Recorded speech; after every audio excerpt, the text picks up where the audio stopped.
네, 오늘 살펴보는 23편에 이어서 24편까지의 내용이 있죠. 그 24편을 다시 또 지금부터 살펴보도록 하겠습니다. 시편 24편도 잘 알려주신데요. 이것은 이제 다윗의 시죠. 언약궤를 시온성에 모셔올 때, 그러니까 다윗이 이제 통일 이스라엘 왕이 된 다음에 예루살렘으로 이제 언약궤를 모셔오고 싶어 합니다. 아직은 이제 성전을 건축하기 이전이죠. 성전은 다윗의 아들인 솔로몬이 건축하니까 예루살렘에 성막이 있는 것이고, 그다음에 언약궤를 다시 이제 예루살렘 성으로 모셔오고 싶어 하죠. 그때 모셔올 때 아마 다윗이 예루살렘 시온성에 입성하는 이 영광스러운 장면을 보면서 노래한 시가 24편이 아니겠는가, 이렇게 생각을 합니다. 그래서 이것은 또한 메시아 예언시라고도 많은 분들이 생각합니다. 예수 그리스도께서 재림하실 때에 그 영광의 모습을 24편에서 볼 수가 있기 때문이죠. 자, 내용을 살펴보도록 하겠습니다. 10절까지 말씀인데, 1절, 땅과 거기에 충만한 것과 세계와 그 가운데 사는 자들은 다 여호와의 것이로다. 먼저 만물의 주권이 창조주 하나님에게 있음을 선포하고 있습니다. 그렇다면 만물은 어떻게 될까요? 창조주 하나님을 찬양해야 되는 것이 마땅하죠. 만물을 만드시고 그것을 다스리시는 하나님의 주권을 보면서 이 세상의 모든 만물은 자기 존재를 다하여 하나님을 찬송해야 함이 마땅합니다. 2절, 계속해서 하나님이 창조의 능력을 설명합니다. 여호와께서 그 터를 바다 위에 세우시며 강들 위에 건설하셨도다. 그 터라는 것은 앞에 1절에 나와 있던 땅과 그 땅 위에 세운 모든 세계, 그것들의 터입니다. 그것의 터를 바다와 강물 위에 세웠다고 되어 있는 것이죠. 이방인들은 바다와 강물 속에서 생명이 있다 싶어서 그것들에게 많은 의지를 했어요. 그걸 신으로 섬기기도 하고, 바다의 신이여, 강물의 신이여, 이집트는 나일강의 신이여, 이렇게 섬겼죠. 그러나 지금 오늘 시편은 분명히 말합니다. 그것 다 모두가 하나님의 만드신 피조물입니다. 곧 이 땅과 세계를 바다 위에 세우시고 강들 위에 건설하셨으니 바다와 강 같은 큰 물들도 하나님의 것임을 선포하는 것이죠. 하나님께서 이것들 위에 땅과 세상을 세우셨으니 온 바다와 땅이 다 주의 주권 아래에 있는 것임을 선포하고 있는 것입니다. 이러한 만물의 주인이신 창조주신 하나님이 계시는 그 왕궁에, 그 나라에, 그 여호와의 산에 누가 들어갈 수 있을 것인가? 그것이 3절에 물으며 답을 구합니다. 여호와의 산에 오를 자가 누구며 그의 거룩한 곳에 설 자가 누구인가? 사랑하는 여러분, 누구일까요? 예수 그리스도 안에서 구원의 은혜를 받아 죄사함 받은 하나님의 거룩한 백성 아니겠습니까? 근데 지금 이 질문은 이렇게 말합니다. 창조주이시며 모든 것들의 주인이신 여호와 하나님의 그 산, 그 하나님이 좌정에 계신 그 성막이 있는 곳에 올라가 예배할 자는 누군가? 이 말은 어떤 자라야 하나님께 예배하는 자라 우리가 볼 수 있겠는가? 어떤 자라야 하나님을 더 온전히 경외하는 은혜 가운데 사는 자인가? 이것은 하나님께 예배할 만한 자격 있는 자가 누군가를 묻는 것이 아닙니다. 그럴 만한 자격을 우리 가운데는 스스로 찾기가 어렵습니다. 이것은 뭐냐면, 하나님을 예배하는 은혜 받은 자들은 과연 어떤 사람들일까요? 라는 것과 같은 겁니다. 사랑하는 여러분, 여러분은 어떤 분들입니까? 여러분은 하나님 앞에 예배하고 그리스도 안에서 은혜를 받아 구원을 받는 믿음의 사람들 아닙니까? 여러분은 어떤 분들입니까? 이렇게 물어보면 여러분 어떻게 설명할까요? 4절에는 우리들을 그리스도 안에 있는 성도를 설명하는 한 구절이 나옵니다.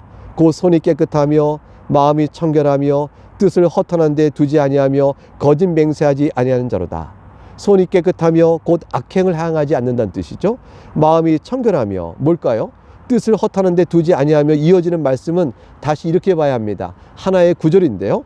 허탄한다는 것은 우상을 섬기는 것 같은 헛된 탐욕의 마음을 두는 거거든요. 그러니까 이 문장을 원문대로 다시 번역하면 이겁니다.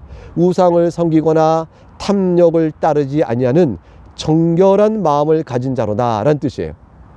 그리고 또 거짓 맹세하지 않은 자다. 이것은 하나님을 두려워하지도 않은 채 자기 마음의 거짓됨과 악한 목적을 위하여 하나님의 이름을 들어 맹세까지 하는 그런 자들이다. 이런 자들과 다르다는 것이죠. 사랑하는 여러분, 우리는 온전하지 않습니다. 우리는 악행을, 손이 깨끗하여 즉 악행을 하기를 원치 않습니다. 혹 우리 가운데 악행이 있으면 하나님의 말씀에 징책을 받아 돌이켜 회개합니다. 마음이 우리가 뜻을 허탄한데 우상이나 탐욕에 두고 마음을 쫓아가지 않습니다. 혹 우리가 연약하여 그럴 때가 있다면 하나님 앞에 슬피 울며 죄를 회개합니다. 거짓 맹세치 않습니다. 우리는 감히 하나님 이름을 들어 나의 탐욕을 만족시키고 나의 사욕을 만족시키고자 하나님 이름마저 이용하는 자들이 아닙니다. 혹 우리 가운데 그런 실족함이 없기를 바라지만 혹 그런 게 있다면 우리는 회개를 합니다. 이 모든 것들은 성도의 본연의 모습이 아니기 때문에 우리는 이런 일들이 우리 가운데 나타날 때에 우리는 슬퍼합니다. 그러나 악인들은 그렇지 아니하죠. 그러므로 이런 자들과 다른 자들이 하나님께 나와 예배할 수 있는 그런 경건한 자의 성격을 지닌 자들입니다 라고 말하고 있습니다. 그러면 예수 그리스도 안에서 구원의 은혜를 받은 자는 어떤 자일까요? 바로 4절의 표현대로 되어질 때에 5절 이렇게 표현되는 자와 같죠. 그는 여호와께 복을 받고 구원의 하나님께 의를 얻는 자다 이렇게 되어 있습니다. 하나님을 경외하며 예배하는 자들, 복을 받아 구원의 하나님께 의로운 자를 일컬을 받을 자들이 바로 이러한 자들입니다. 다시 말하면 성령의 은혜로 말미암아 예수 그리스도를 나의 구주로 영접하고 그 은혜에 감사하여 주의 백성으로 살고자 하는 마음에 소원이 있는 자들, 그런 자들에게서는 어떤 은혜를 기대할 수 있을까요? 죄 사함 받아 하나님의 자녀됨의 은혜를 받고 하나님을 영원롭게 하는 그 부름 앞에 살고자 하는 마음이 있는 것이죠. 성령의 도우심으로 이러한 일들의 열매를 맺어가는 자들입니다. 여러분, 연약하든지 강하든지 풍성하든지 빈약하든지 우리에게는 시작되는 은혜의 모습들이 있습니다. 그것은 열매입니다. 이런 자들이 바로 여호와의 거룩한 산에 올라 하나님께 예배하는 자들이죠. 여러분은 어떠하십니까? 여러분 가운데 있는 성령의 은혜가 있지 않습니까? 여러분 가운데 하나님의 은혜의 역사가 있죠? 그것들이 바로 지금 성경에 표현하고 있는 그런 모습입니다. 그러므로 우리는 여러분을 무엇이라고 말할까요? 6절에 이런 여호와를 찾는 족속이요 야곱의 하나님 얼굴을 구하는 자로다. 우리가 주일마다 하나님께 나오는 이유가 뭡니까? 하나님 얼굴을 찾는 거 아닌가요? 우리가 야곱의 하나님의 얼굴, 또 이삭과 아브라함의 하나님의 얼굴을 찾습니다. 우리가 하나님 나의 아버지 예수 그리스도로 말미암아 내게 오신 화목케 된 하나님의 아버지 얼굴을 찾습니다. 그것이 우리의 마음의 진심이요 주 앞에 나오죠. 여러분, 그래서 여호와의 산에 거룩히 예배할 그 복된 사람들이신 것입니다. 7절과 10절에는 이제 예루살렘 시온성에 입성하는 왕을 찬양하는 내용이 나옵니다. 여호와의 언약궤를 통해서 언약궤가 통해서 영광의 주님을 찬양하죠. 언약궤 입성하는 걸 통해서 주님이 예루살렘 시온성에 임하시는 것, 그것을 이제 찬양하는 것과 같습니다. 그 내용을 한번 보죠. 우리는 앞에서 여호와의 거룩한 산에 오를 자가 누구냐 물었죠. 이제 오늘 24편의 하반절은 그 거룩한 산에 좌정하시는 분이 누군가, 이것을 이제 우리에게 보여줍니다. 7절 문들아 너희 머리를 들지어다. 영원한 문들아 들릴지어다. 영광의 왕이 들어가시로다.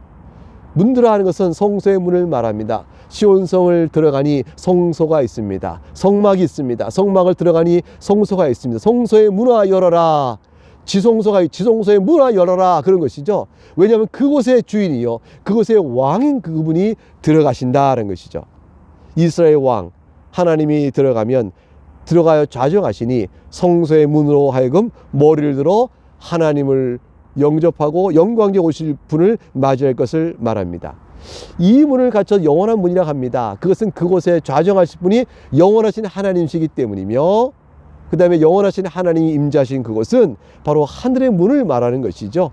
그래서 천상의 문을 열어서 영원하신 하나님이 좌정에 계신 그 보좌의 자리를 한번 상상해 보세요. 그래서 눈으로 상상이 어려울 때에 이 땅에 임재하시겠다 하신 상징으로 되어 있는 성소의 문을 열어라, 이렇게 시편은 표현하고 있는 것입니다.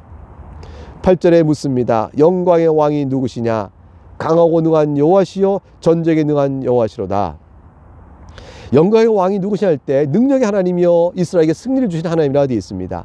사망의 음침한 골짜기를 지날지라도 지팡이와 막대기로 우리를 보호하여 승리를 주시는 하나님, 땅과 바다 모든 만물을 그의 능력으로 다스리시는 하나님, 그 하나님이 바로 영광의 왕이십니다. 우리에게 영광의 왕은 예수 그리스도이십니다. 예수 그리스도께서 우리를 모든 사망의 권세로부터 우리를 물리치시고 보호하셔서 우리하고 영광의 보좌에 앉으실 때에 그 들려진 그곳에 그 영광의 보좌신 주님께 나아가 예배할 자가 누구냐 물었을 때 우리 앞에서 살폈어요. 이제 그 보좌에 앉으신 그리스도를 바라봅니다. 그분이 앉으실 좌정하실 그 보좌에 하늘의 문도 열리고 성소의 문도 다 열려서 그분을 경배합니다. 이 땅의 모든 교회는 그 하나님을 바라보고 그 예수 그리스도를 바라보며 경배의 머리를 숙입니다. 9절과 10절은 앞에 나온 구절 다시 반복합니다. 문들아 너희 문을 들지어다. 영원한 문들아 들릴지어다. 영광의 왕이 들어가시리로다. 영광의 왕이 누구시냐? 만군의 여호와께서 곧 영광의 왕이시로다. 이렇게 자신의 성에 들어가 보좌에 앉으시는 분은 누구실까? 말씀드렸지만 언약궤의 입성 때에 부른 이 찬양은 언약궤를 통해서 상징되는 분이죠. 곧 메시아입니다. 그분 곧 예수 그리스도이신 것이죠. 그리스도께서 십자가의 죽으심과 부활을 통해서 모든 성도들 가운데 영원한 왕으로 자신을 나타내 보셨어요. 그리고 승천하여 지금 하나님 우편에 계시면서 우리를 위하여 중보하신 제사장이요 우리를 말씀으로 다스리시며 모든 악한 권세로부터 우리를 보호하시는 교회의 머리 되신 왕이신 분이 바로 우리 주 예수 그리스도이십니다. 우리의 구원의 반석이신 바로 그분이 우리의 영광의 왕이십니다. 이제 그분께서 다시 재림하실 그날에 오늘 우리는 시편 24편에서 나왔던 바로 그 내용, 영광의 왕이 누구시냐, 영원한 문들아 들을지어다 라는 찬송의 소리를 우리가 하늘에 울려 퍼지며 마음껏 찬송하겠죠. 여러분, 우리가 이 땅에 살면서 재림 전에 낙원에 이르게 되어지면 이 땅의 육신을 묻어도 낙원에 이를 때 우리는 영광의 그 주님을 뵈겠죠. 영원한 문이 들려서 보좌에 앉으신 주님을 우리가 배우게 될 그날에 들어오는 우리들을 향하여 문들아 열어라, 교회 주님 사랑하신 주의 백성이 들어온다 하여 우리를 환영하면서 영광의 보좌에 앉은 주님을 뵙게 우리를 이끌어 갈 것입니다. 그때 우리는 24편의 찬양을 다시 한번 기억하여 주 앞에 올리게 되어지겠죠. 사랑하는 여러분, 여러분은 시편 23편에서 오늘 본 것처럼 목자이신 그리스도에서 인도함을 받아 푸른 풀밭과 또 쉴만한 물가로 인도함 받는 분입니다. 그리고 우리를 끝까지 영광의 면류관을 씌우시고 우리 잔에 넘치게 복을 주시는 그 은혜를 입은 자들입니다. 그 은혜를 입은 자들은 보좌에 계신 영광의 왕이신 그리스도를 향하여 찬양과 감사를 돌려드릴 그 기쁨의 약속을 받고 있고 지금 우리 가운데 예배 중에서 그 고백을 받고 있습니다. 우리에게 영광을 받으실 그분은 성소라도 문을 들어 머리를 숙여 그분을 보좌에 앉으실 그분을 하에 문을 열어 드릴 바로 그분입니다. 우리 예수 그리스도 안에 있는 것이 얼마나 복된지요. 이 믿음으로 오늘 하루 23편과 24편을 묵상하시면서 여러분에게 받아오던 큰 영광의 은혜를 생각하시면서 감사함으로 담대히 살아갈 수 있는 그런 놀라운 은혜의 복이 또 충만히 여러분에게 경험되기를 주의 이름으로 축복합니다. 내일 다시 뵙겠습니다. 감사합니다.